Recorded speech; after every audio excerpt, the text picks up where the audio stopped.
Recreation and Parks Commission members are meeting virtually. For virtual meetings, commission members will be asked to be muted. When there is a roll call, when voting is necessary, a roll call vote is needed, and the commission member should state their name and then their vote. This meeting is being live streamed on social media, and anybody can attend the meeting if they make prior arrangements to do so. And we'll go ahead and take roll. I don't believe we have a quorum just yet, but we did have a few members reach out that said they were attending that have not joined yet. So we can go ahead and do roll. John Gunkel? Present. Okay. Sean Hawkins? Okay. Michael Green?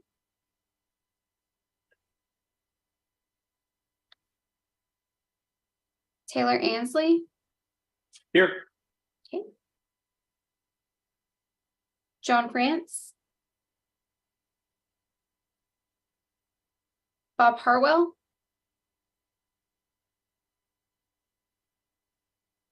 Bob, can you hear us?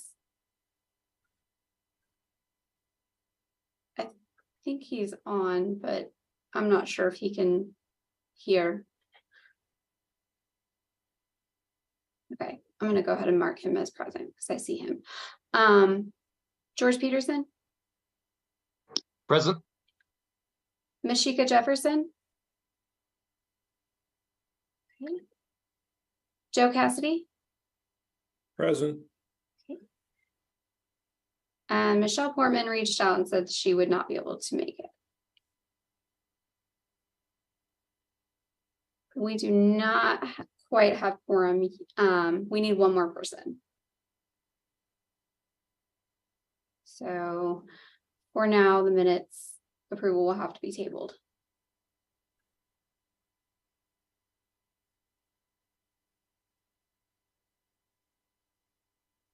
I'm sorry, Felicia, did you say that we don't have quorum yet? No, we need one more person. I need one more.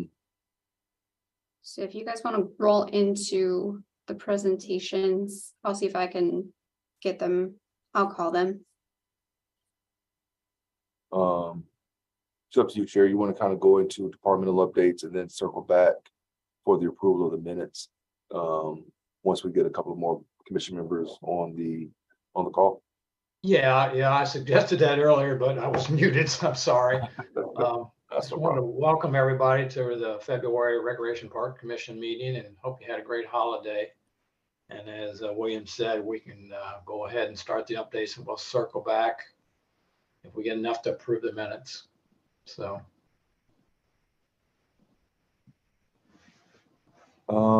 Nicole, are you ready to go into your presentation on bridging the triad? Yeah, can you hear me? You're low. At least you are for me. Can everyone hear her pretty well? I'm turning it up. Is that better? Yes. Okay. That's better. All right. So Bridging the Triad is annual thing that we do with STEM programming that we do with multiple municipalities. There's 6 municipalities involved in this program. So we just did our local competitions this last weekend, and then we will move on to our regional competitions the end of February. February is National Engineering Month, but the STEM program is to introduce our children to the different science, technology, engineering, and math. So what they do is children and adults are involved. They get 100 craft sticks with a bottle of glue, and they have to make a bridge according to the directions that they are given. So then we break the bridges with sand. We have a thing that we created that goes across it. So they'll break the bridges. And I think there's a short video on the first slide, Felicia, that'll kind of give them the idea of what, how it all goes, if I'm not mistaken. Sorry, let me pull that up because this is just the PDF, so there won't be a video. Oh, okay. I'm sorry. Yeah, I did the video to kind of give everybody an idea. So, but while she's pulling that up, we know everybody's played with Legos, Lincoln Logs, or some sort of part of some boxcar derby thing growing up. So STEM's been around a long time, and we just want to offer different activities for our youth that aren't into the sports, are into the sports and want the engineering part as well. So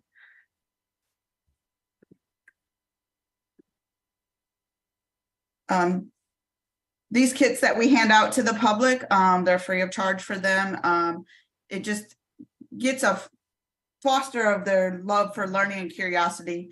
A lot of the participants, when we break the bridges, we kind of show them, the staff take time to show them where they're breaking and encourages these youth and adults alike to ask questions and figure out how they can make a better bridge, either for regionals or for the next year. So it exposes everybody to different opportunities. They also get to compete against people in the region, which is a big thing. Everybody wants to go to regionals. Our Girl Scouts are very competitive. We've been working with them for quite a few years, and they bring a large crowd. They'll even disperse and go to Kernersville so that everybody in their group can attend to the regionals. So it's kind of been a big competition, and as you know, most people like competition, so that's great. And it allows them to communicate better and use their critical thinking skills. Do you want me to go ahead and start the video? Sure.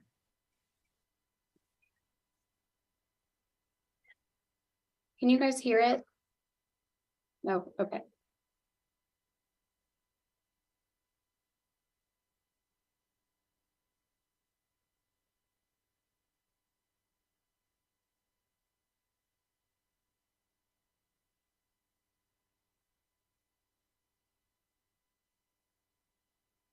You know, I'll just go ahead and I'll send this out. Yeah, I was gonna say we can just send it out. That's not a big deal. Yeah, I'll just do that. Yeah. So, Okay, so do you want to go to the next slide? yes.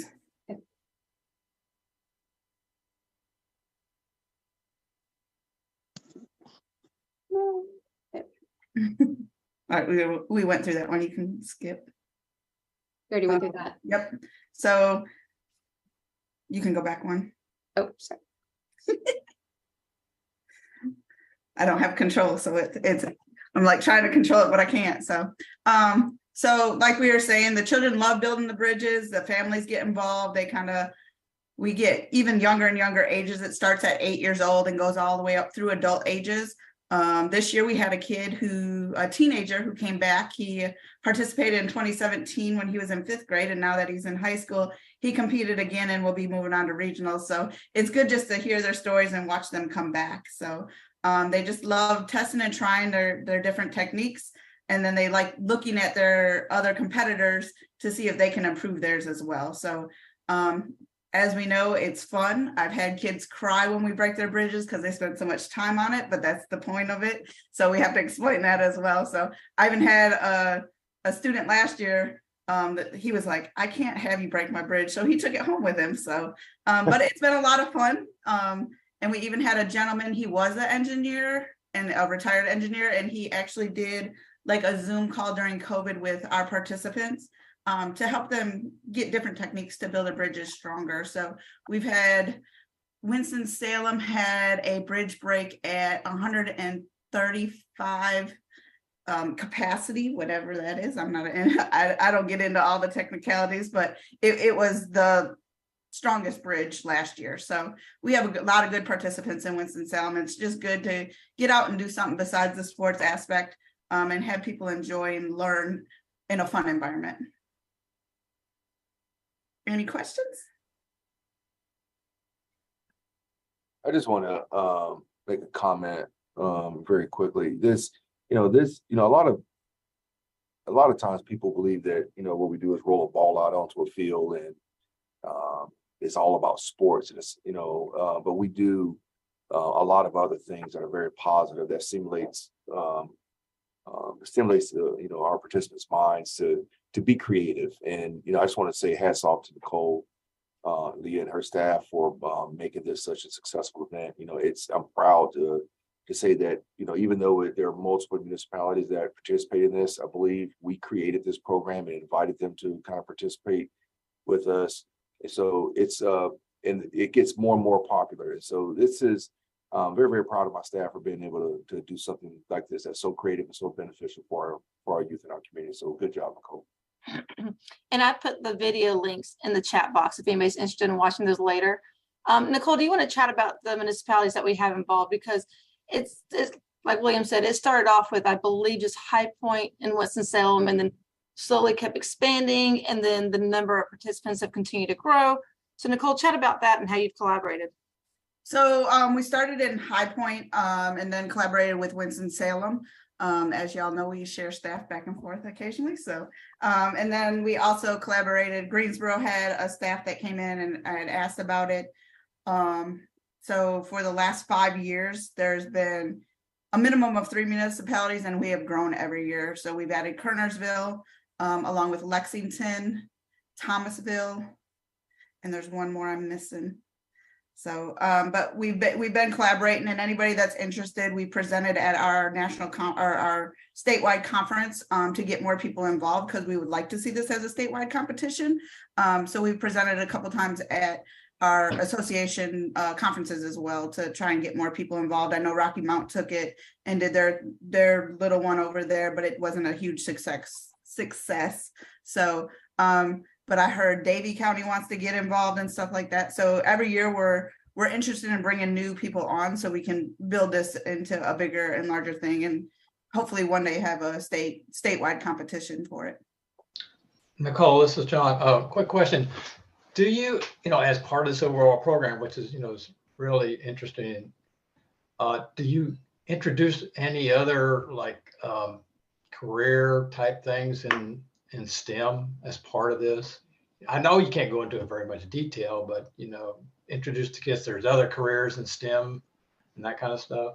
So this program was just something different. We actually have a STEM committee in our recreation centers, and they create a lot of different programs associated with that. And I can't speak as much on that. I'm not on that committee. I know they just did a huge Lego day at Polo Park last weekend. So they get their minds moving and stuff. As far as careers, I'm not sure. We kind of focus on the teens with the career aspect during the summer months.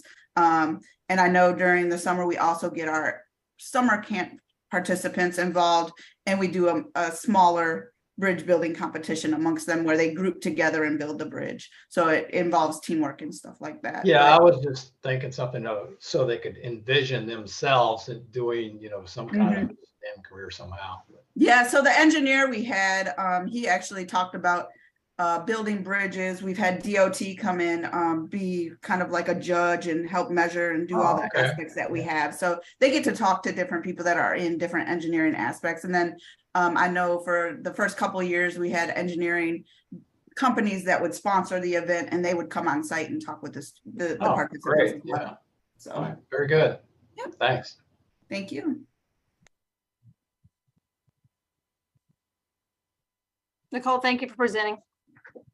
Yeah, thank you. Thank you. And I'll let y'all know when we actually host regional. We did it a few years ago. So this year it's actually in High Point. So maybe one year when we do regionals, y'all can come on out and see what goes on.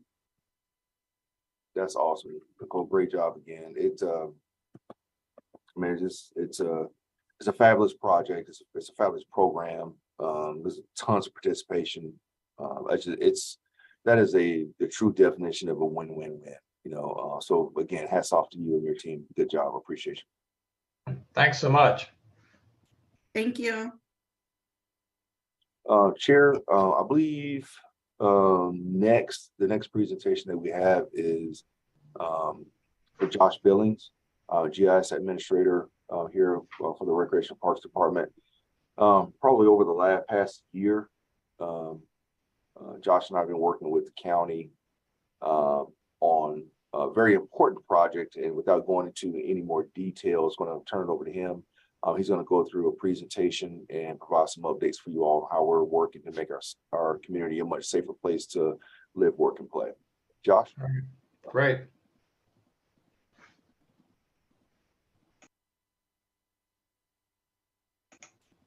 I think he's muted.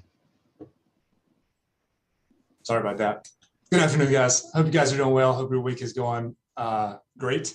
As William mentioned, we have been working the past year on a Greenway emergency routing system to help increase response times on greenways. There was an unfortunate incident about a year ago, a life or death situation where emergency responders couldn't respond to an incident quick enough.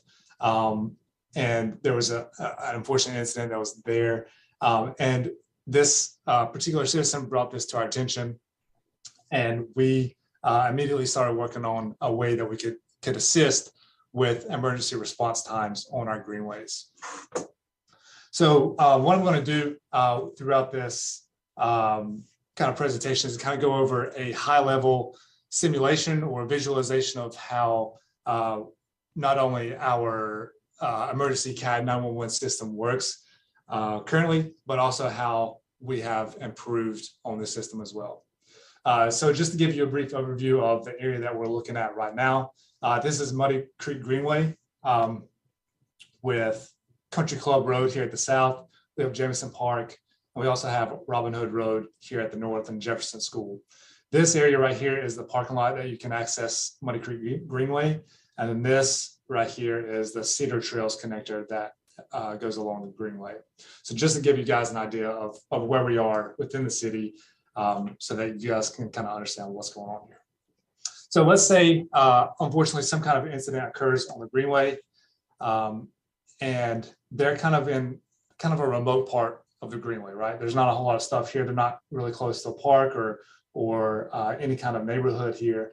So what happens when what does someone do when they encounter an emergency? All right, so they're gonna call 911. As soon as they call 911, the emergency CAD 911 system starts trying to find their location. And the way it does it is it tries to find the nearest address point to where they're calling from so that the system can route the emergency responders to the correct location. So, and CAD 911, by the way, CAD just stands for Computer Aided Dispatch. It's just our system that we use to help route those emergency responders. So in this particular instance, the nearest address point is found right here at this blue area, and the emergency responders are routed to that address. There are a couple problems with this though, however. The first problem is that our greenways were not in our CAD system. So that means when a emergency responder is being routed, if they're on a greenway, the routing system doesn't know that there's a greenway there that they can access to get onto the greenway to get to the person. The second, and probably one of the more biggest concerns, was that this address point right here might be 500 to 1,000 feet away from where the person actually is. If you know anything about Muddy Creek Greenway, there's also a creek that runs on the east side of the Greenway, and there's also a pretty steep embankment right here. So if emergency responders were routed to this location, they would have to find another way to get around and onto the Greenway, and this could, add 10, 15, 20 minutes onto their response times. So what we were able to come up with as a solution is adding these address points along our greenways and all of our trails within our park system. We placed address points every 1/10 of a mile. So that way, anytime someone calls 911, their location is automatically pinged to the closest address point on the greenway. As soon as someone calls 911, the emergency responders are routed directly to their location. They know that they're on the greenway and they can get there in a much quicker time. So as I mentioned, not only does this improve location tracking, but it also improves that response time. So these emergency responders can get there at a much faster rate and make sure that our citizens are more protected. So as we go along with this project, all the data part of this is complete. As far as I know, it's nearly live. The only thing that we need to do on our side, and you guys might be seeing this coming up here in the next couple months, is these sign installs. So every spot where there's a number here, there will be a sign installed. And so the purpose of these signs are not only for emergency responders, but also for our citizens that are on the trail. If they pass by a sign, they can know their exact location. If they need to call 911, they can say, hey, I'm at 15 Muddy Creek Greenway. And the responders can type that in and get their location a lot quicker. If for some reason they didn't see these signs, or they forgot which number they were at, emergency responders will still be able to tell where they are just by the way the location tracking works. It'll just take just a couple seconds longer. So you may be seeing some of these signs be going up in the next couple months. This is not our final design, but this is just something that we've kind of came up with for thought. We couldn't have done this by ourselves. We had to work with several people, work with the city of Winston-Salem, of course, their emergency department. Matt Forsyth, who is really a big help on this. They were the ones who really helped us work with the CAD teams and get our data integrated into our systems as well. Forsyth County, their emergency department, and also their Parks and Rec department have been huge contributors to this project as well. With that, that's, like I said, that's a kind of a high-level overview of how that system works and how it will continue to work in the future. Does anyone have any questions? Yeah, Josh, this is John. When is it supposed to be implemented? Totally. So the signs, right now, the only thing we need to do is get the signs installed. We need to have those created and then installed. So that can take a couple months. We got to get up. We have 500, almost 600 signs that we'll have to create. So that can take some time. But hopefully within the next couple months, this will be completely up and running. Well, this seems pretty exciting.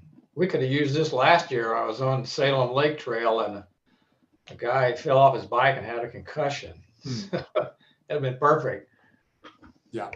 Yeah, and you're exactly right. Situations exactly like those are the reason why we have implemented this. I think William tried to get this implemented several years ago, but Matt Forsyth and some other people, I'm not exactly sure who was involved, wouldn't quite catch hold of it. Maybe they had other projects going on, but thankfully William and I were able to really get this going, and we got it implemented. Yeah, as the greenways that are expanded and you build out things, this even becomes more important. Absolutely. That's great. Josh, you indicated that if somebody calls, it'll let emergency response know where they're located on the trail. Will the system then let them also know where is the best point of access for them to get onto the trail? Great question. Yes. So the emergency responders will have to go out and physically evaluate the best access points for some of these markers. But yes, as soon as they go out there and do that, which they're going to be completing, I believe, within the next month, they will know exactly which access to be able to get to be able to access the correct point the quickest. They'll also know what kind of equipment that they need to get. If they can't pull there, so like right here at Muddy Creek Greenway, there's a bridge right there, and they can't take their truck across that bridge. So they know that they need to get a litter or something. They might have to walk a few feet to get to the exact location. So they'll know all of that in advance. Josh, there's a question that Taylor asked in the chat. It says, great work here. Are there plans for additional greenway coverage, such as the trail to Salem Lake, etc.?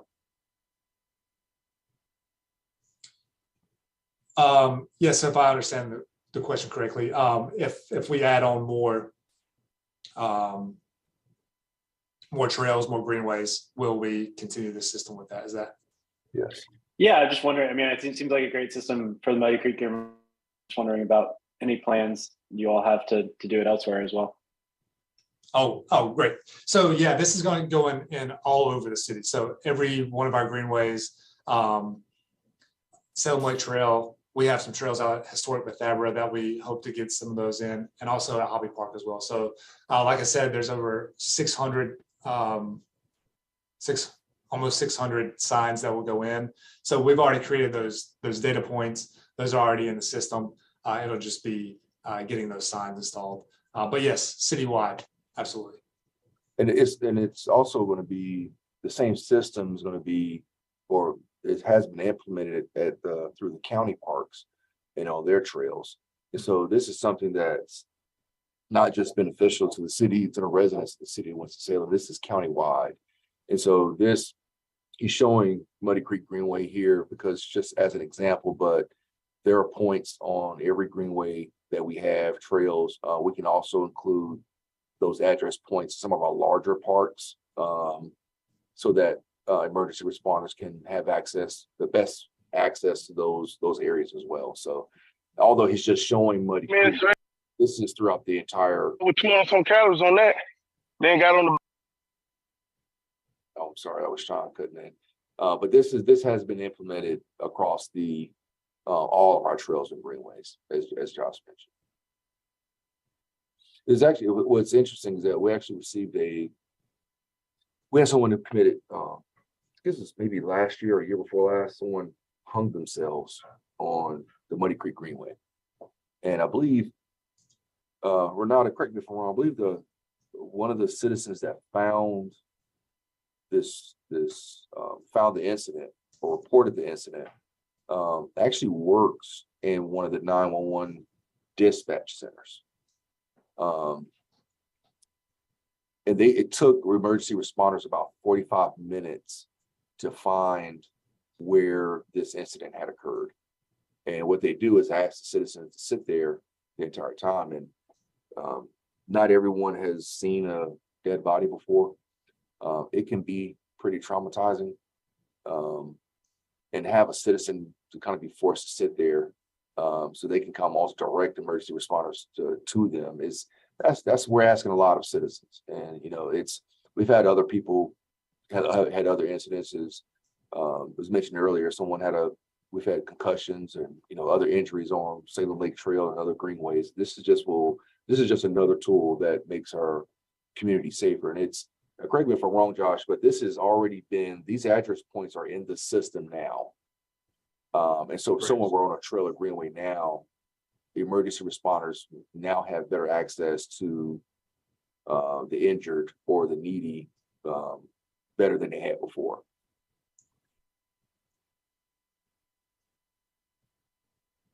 Any other questions? All right, thank you, Josh. Great work. Appreciate you for doing this. Again, and I'm not touting or patting ourselves on the back or saying that we're better than anyone else, but for our department to take the lead and doing something countywide that makes our community safer. Hats off to Josh, Matt Forsyth, the County Parks and Recreation Department, and anyone else that's contributed to the success of this project. That is a huge win for us, and I'm grateful and proud of that. So again, thank you, Josh. Thanks, Josh. Thanks, everyone.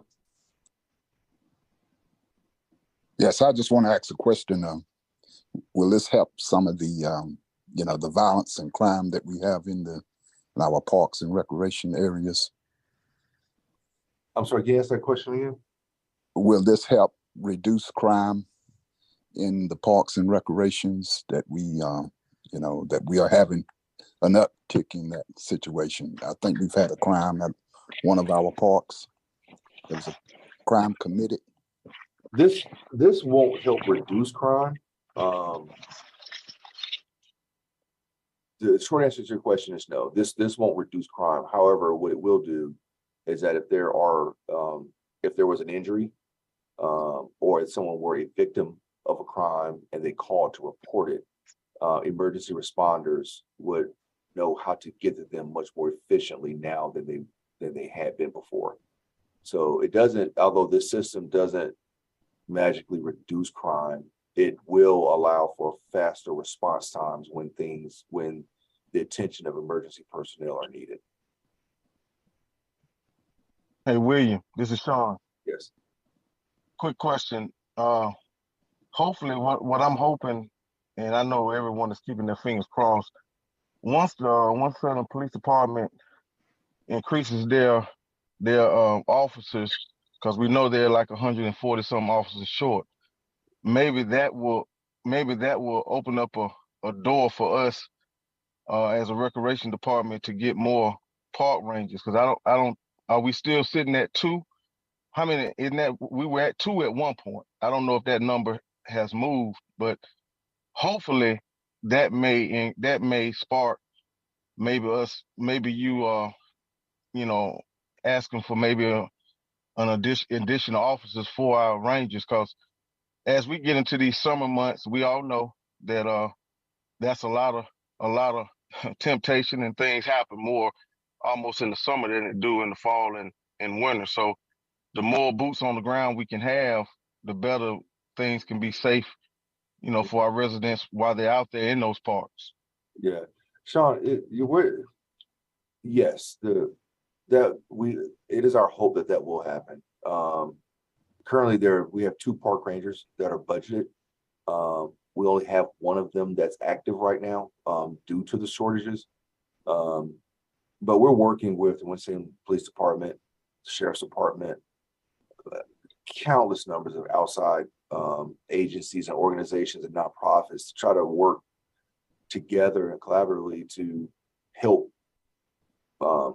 with the issue of just youth violence, youth and teen violence across our community. And some of those things that we're doing, we're investing in infrastructure such as cameras and upgrading our internet speeds to be able to support some of this higher resolution video that these cameras can produce, so they can be their eyes out there where the police can't be all of the time. We are confident that once the staffing levels with the police department get back into some sort of normal range, that we'll get another ranger. But at the same time, I understand the needs of the community, and they need every person that they can out there in the streets, keeping our community safe. So we're just going to we've been patient. We'll continue to be patient. But we also have direct access to a lot of the assistant chiefs and sergeants that patrol certain areas of town. So when we've needed additional assistance, they've been there. They actually helped our staff over at the WC-SAM Center when there were a rash of shootings over there, and our staff were almost afraid to go to work, and I don't blame them. And we asked for some assistance from the police department, and they sent an officer over there to help, towards the closing of the facility, so that staff just felt safer. And I think it helped, because after the police department started showing up, I haven't heard of another incident over there. So, it's going to require some continuing of us working together with the police department, sheriff's department, to ensure our community is safe. Any other questions? Chair, we do have quorum now. If we want to go back to item number 2, approval of the minutes for November. Right. Yeah. Hopefully everybody's had a chance to review the minutes that Felicia sent out. So I guess I want to ask you, do we have a motion to approve the minutes? I make a motion that we approve the minutes as read. This is George. I can second. Thank you, George and Sean. And just to clarify, this will be the approval for the minutes for November and December, because we did not have a meeting in January. All right, can we get, we'll go ahead and do a roll call vote. And then we'll go ahead and get those approved. Sorry, where it is being. Sorry, John Gunkel. Approved. Okay, Sean Hawkins. Approved. Taylor Ansley. Approved. John France. Approve. Bob Hartwell. Okay, I'm not sure if he can hear. We'll go ahead and skip for now. George Peterson. Approve. And Mashika was not here. Mashika, were you able to join? Okay. Joe Cassidy? Approve. Okay. All right. The minutes for November and December of 2022 are approved.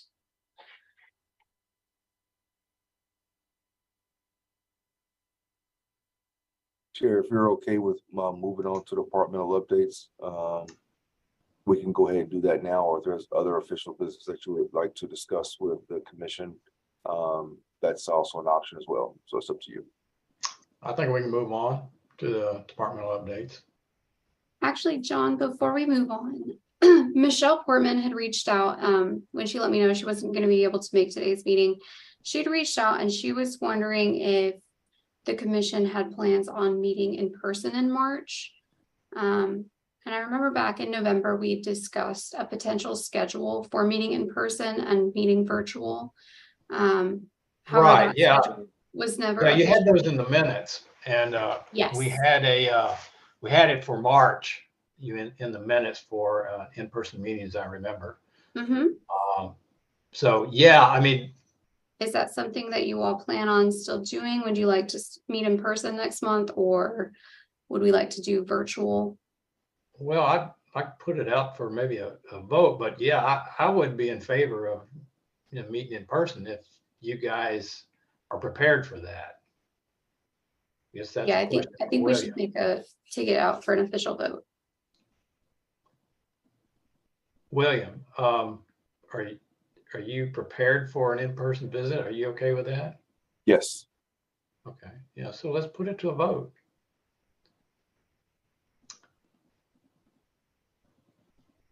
I missed the lunches. I missed the lunches. Yeah, I missed the fried chicken. Slappy's isn't open. Yeah, that place closed down, but Oh, shucks. I think it's been a long time, and I think it'd be beneficial. We can keep it safe for everyone. All right. So let's have a motion to have the next meeting in March to be a in person. So Can we get a motion to approve the March meeting being in person? So moved. Thank you. Thank you, Sean. Okay, and we'll go ahead and do a roll call vote again. And John Gunkel. approve. Okay, Sean Hawkins. Approve. Taylor Ansley. Approve. John France. Approve. Bob Hartwell. Okay. George Peterson. Approve. Mashika Jefferson. Okay. Joe Cassidy. Approve. Okay, great. Our next commission meeting will be in person. So we'll send some details out soon regarding location. Okay, thanks for bringing that up, Felicia. Mhm. Okay, William, I guess we can move on to updates. Okay, Leah, you want to start with recreation centers updates for the commission? I can. Good afternoon, everyone. So we're going to start. So typically I don't like to read and I just like to talk, but because I want to make sure I give you guys the specific details, I'm actually going to read a couple blurbs about some of our Black History Month events that we have going on.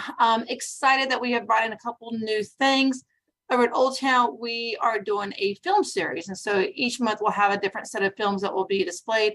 For the month of February, in honor of Black History Month, we are going to do 2 films. The first one, if you guys need something to do tonight, come on out to Old Town, watch a movie with us at 6 p.m.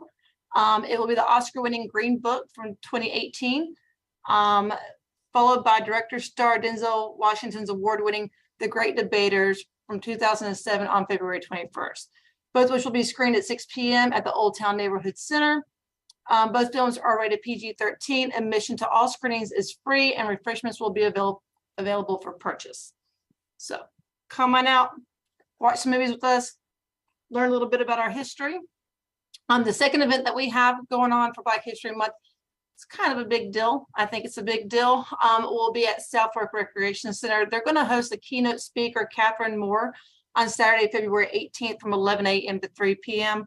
Miss Moore is she is the daughter of the late Katherine Johnson, who worked as a mathematician for NASA on calculations that help send astronauts into space. Johnson and other Black female mathematicians have been the subjects of the book and movie Hidden Figures. Also during this time, we'll have STEM researchers, scientists, doctors, and other professionals on hand to discuss what their work is. So mark your calendar for that. Once again, that was February 18th from 11 a.m. to 3 p.m.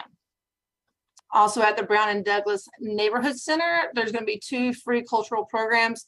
The first one, Renaissance Programs, on February 24th at 11 a.m.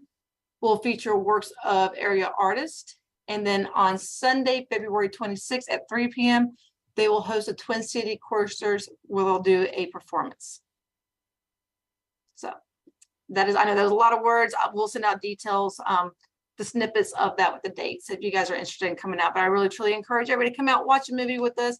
Come see Miss Katherine Johnson on the 18th and visit Brown and Douglas. Any questions? Great, thank you.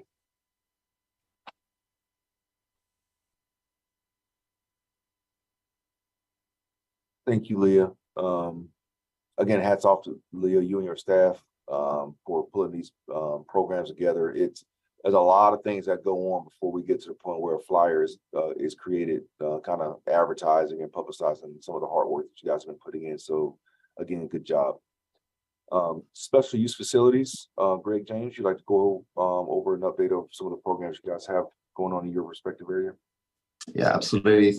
Thank you, William. Good afternoon, everybody. Felicia, you have those flyers we could put up for everybody as well. But several things coming up. Really busy time for us as we enter into the spring. We have a Sip and Paint Teen Edition coming up on February 11th. It's over at Salem Lake. There's obviously a lot of sip and paints, but this focuses on bringing our teens out here to the lake. We have a youth violence manager, excuse me, in Bryce Sherman. We've been doing a lot of programming in and out of the schools at the moment. So really trying to bring the kids out and spend some time with us. We have Piedmont Senior Games coming up as well. At the moment, we are looking for softball umpires as well. We do a training, very thorough training. Generally have 60 to 70 teams join us every year. In the spring, we look forward to our youth baseball league, 3 different locations: Winston Lake, Miller Park, and Old Town. It was really popular last year, had over 200 kids join us.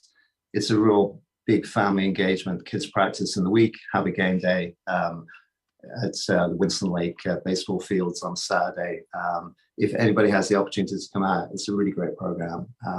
And then finally, some things I have from our therapy and recreation.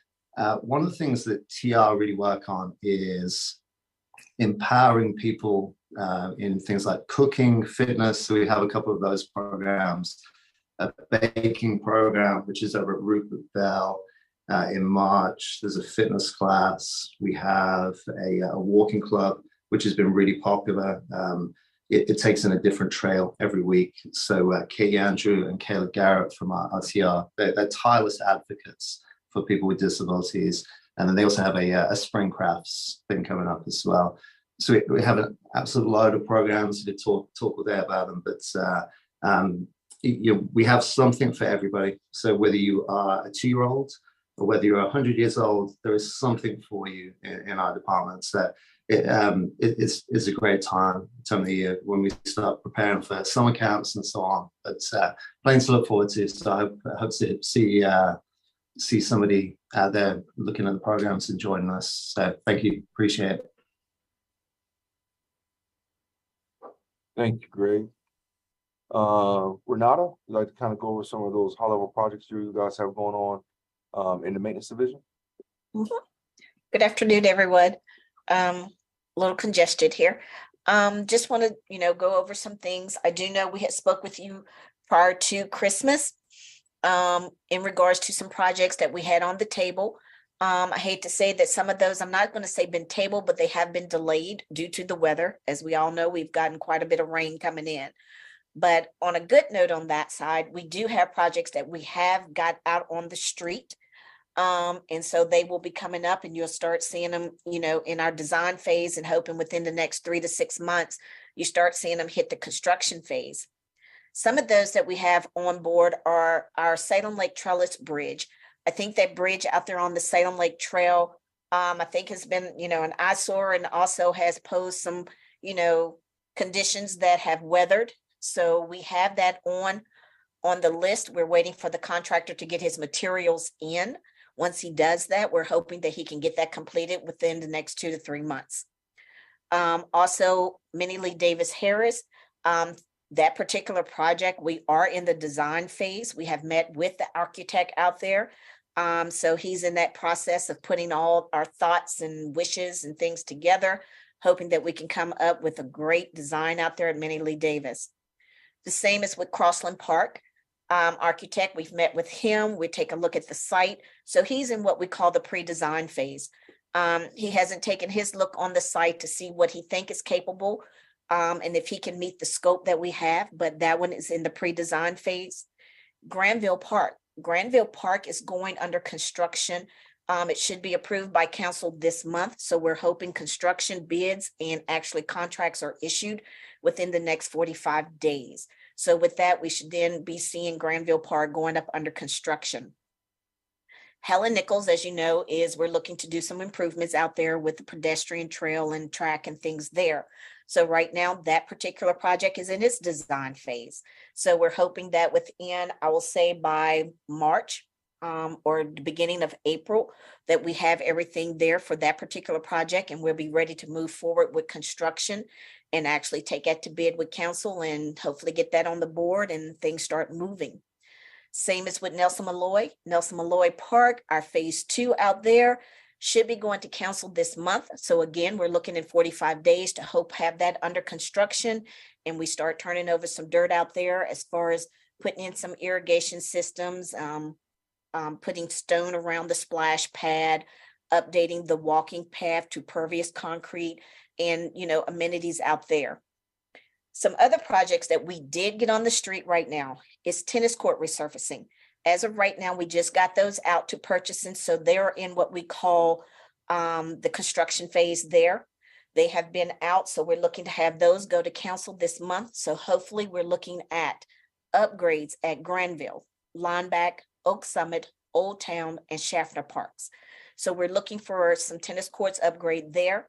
Along with those also that went to council was there were certain locations that we're going to do some pickleball courts at. Those will be Sedge Garden. We will come in and we will put about 10 courts out there at Sedge Garden and Little Creek and Old Town. So we will be putting some pickleball courts out there.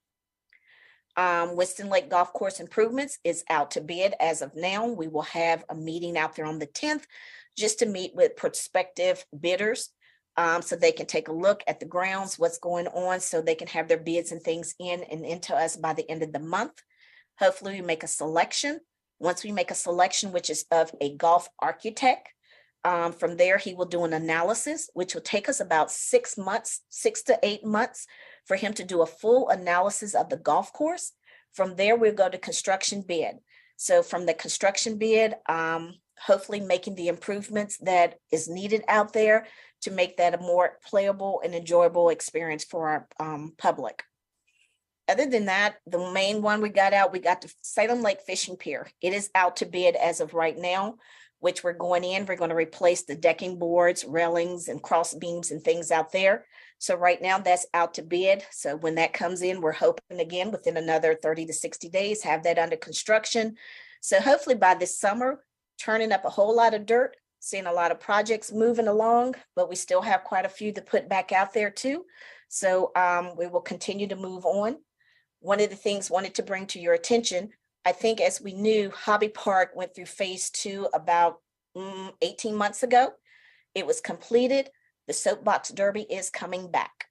So as of the end of April, there will be an event out there on the 29th and the 30th. We as the maintenance division is going out We're prepping some more additional items out there on the actual soapbox Derby Hill. We will be doing some other things that they have requested of us, but we're looking forward to working with Greg and his staff and bringing that back, keeping it up to date. So we're hoping that they have at least, 3 to 4 events out there throughout the year. Any questions? That's all I have. Renata, this is John. Thanks so much for the update. Sounds like you guys got a lot on your plate. One question that kind of piqued me when you were talking, you're talking about some dedicated pickleballs, or are you just talking about restriping? We have some dedicated pickleball courts. Dedicated pickleball courts will be at Sedge Garden. So those courts will be redone, and they will be all strictly pickleball courts. Okay. Little Creek will be pickleball, but Old Town will be a cross of 2. Old Town, we will have designated pickleball courts, which will be 2 of the courts, and 1 of the courts will be straight tennis ball court. That's Oak Summit. Okay. Oak Summit, yeah. Said Old Town, I believe we're asking the contractor to look at the courts at Old Town to convert all of those into pickleball courts too. Yeah. Okay. So, Okay. Sorry. My question is, are you going to have any league pickleball teams through the city? Yes. Greg, you want to? Yeah, I can answer that. I think pickleball is obviously a really quickly growing sport. So yeah, we've been doing on a Wednesday morning and Saturday morning, we've been two open play leagues, both at Old Town. Very, very well attended, had about 60 people there at some point. So our intention is really to program those locations heavily. Already have about just over 400 people on that mail list for just pickleball. So it's going to be it's going to be a real growth area for us. So yeah, definitely have a lot of plans to do this. Yeah, I know they've gone to a professional leagues as well. What are your plans in that area to have professional, people coming in and having some of those venues coming into the it's been around on the Tennis Channel 2. It was on one of the major networks the other day. I saw, and there's Major League Pickleball as well, which has been on TV a lot. But so what we're doing is we're going to certify 2 of our staff in the athletics division so they can begin to teach people, and then all the way up to looking to have like a certified USA pickleball event in the city as well. So we have a lot of plans for pickleball. We already did a team builder with a lot of my teammates a couple months ago, just to really get them out there on the court. So there's going to be a lot. It's like I say, it's the fastest growing sport in the United States. You can't hear pickleball without hearing that, but it's out there. More and more people are out there. And one of the things that I think is really key with it is that there's this perception of, it's only people age, like 50 plus that play pickleball. And that just simply isn't true. Around about 37% of the people who play pickleball are 35 and below.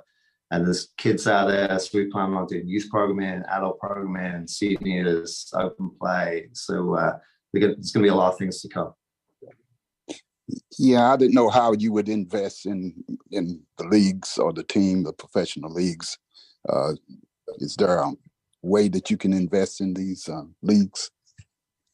Yeah, we're certainly open to opportunities. I don't really know too much about bringing in some of the professional element, but would we be open to that? Absolutely. I think on a recreational level, that the more people we have out there enjoying the facilities, and obviously, we have over 100 tennis courts in town. So doing a conversion into pickleball courts makes a lot of sense for us. And, we want people out there recreating with us. And but if that extends to some, professional play coming in and using those courts, then we'd be most welcome. But we cross that bridge when we come to it. Okay. I just don't want us to be left behind, because it seems like Charlotte and everybody else gets, the big venue before we can in our area. Right. There's a place that purpose-built pickleball and tennis that's opened up in Raleigh. There's a place over in Statesville over there. Now, we're definitely not being left behind. We've been programming pickleball pretty consistently for about a year now, and that's what led us to making those conversions. But no, I promise you, we won't be left behind. We have a ton of plans to be involved with pickleball. Okay, thank you. Absolutely, thank you. Yeah, to echo kind of what Greg was just saying, I think once we have these courts built out, I think between Winston-Salem, Greensboro, High Point, Kernersville, I don't think we would have the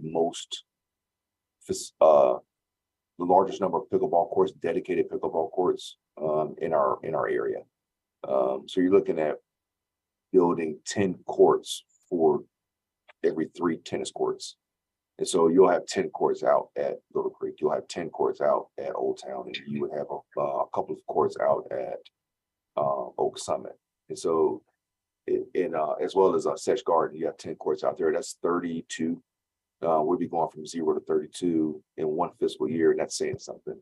But every court that we build, I guarantee you, there's going to be someone playing on them. And when they aren't playing on them at their leisure, there'll be programs out there, leagues that'll be going on. They are a highly competitive group. We've gone out and played. We had an event out at Crystal Towers where we went out and played, and had an absolute blast.